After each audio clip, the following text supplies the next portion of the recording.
All right, guys. Here we are in the new Eden Open 2. I'm CCP Rise alongside CCP Fozzie.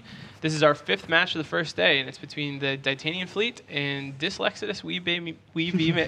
They got to be so happy with the way that name's worked out. I'm just going to call them Exodus. Yeah, I think we're all just going to be calling them Exodus from here. We are going to see a lot of drones, like we said, in this match. The Ditanian fleet are bringing what looks like to be an armor setup, as we expected, with Triple Ishtar, Stabber, Kitsune, Arbitrator, Sentinel, which has just recently been redesigned. You saw them a moment ago, and the a second Stabber.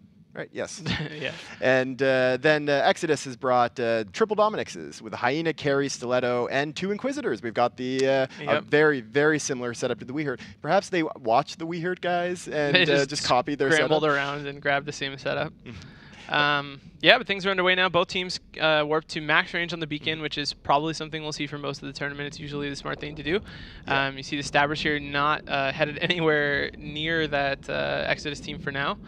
But yeah, things. Yeah, I think. Wow, already Ishtar taking tons of damage from those Dominixes. Those Dominixes have sentry drones dropped, and they're going to be trying to burn through the other team as quickly as possible. It's really actually interesting that we're not seeing damage across onto the DyslExodus team yet, because the Ishtar should have the same range with sentry drones. That's true. They should have the same tracking, and unless they must have either chosen a really bad target or be having some other issue. I'm going to check out what they're doing drone-wise. They have dropped sentries. They dropped wardens for the entire Ditanian team. Maybe they're just not hitting. That's it's possible. I wonder what they're. They might not be shooting the Dominixes. I mean. Yeah, they might be trying to shoot one of the smaller ships. Wardens do have the worst tracking of any drones. But yes, there's no damage at all going on the DyslExodus team. And on second Ishtar now, ETS jammer for Ditanian fleet is dropping very quickly. They have no logistics on the Ditanian fleet side. They're going basically just full buffer tank, which means that there's no way for them to tank this damage. There's no way that they're really odd. I'm on my client zoomed in on the Wardens themselves to try to see what they're shooting at. They're just not shooting at all. And they should be able, like, there's no damps, so we obviously know that they can lock stuff. I'm really, really curious about what's going on here.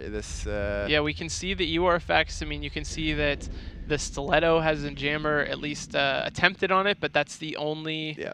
Well, now that all the sentry drones are not going to be firing because there's not going to be any. Yeah, there's no Ishtars left. No one controlling them, and the Kitsune down. I suppose I might have been on one that already had an Ishtar dead, since some of them were dying really fast. But yeah, still just no damage at all. Extremely commanding victory for Exodus here, with a very solid setup. The Inquisitors didn't even really need to do anything. They're going to rep that Stiletto now, but he's not even going to go into armor, I don't think. And they're going to go with a complete, clear victory over the Ditanian fleet. I think this is not too much of a surprise. Ditanian fleet are new to tournaments, and Exodus is one of our powerhouses. It still feels kind of bizarre. That there's just no recognizable damage whatsoever, especially because the Exodus team is an armor team, so we should have seen shield damage on whatever they decided to shoot first. There's just nothing being hit, but that's down. That is a perfect victory for Exodus. They're going to be moving on through the winners bracket. Ditanian fleet's going to drop down in the losers bracket. Wow, that was an incredibly impressive showing by Exodus and a surprisingly poor showing by Ditanian fleet. Yeah, and that'll do it for that match. So good job, Exodus.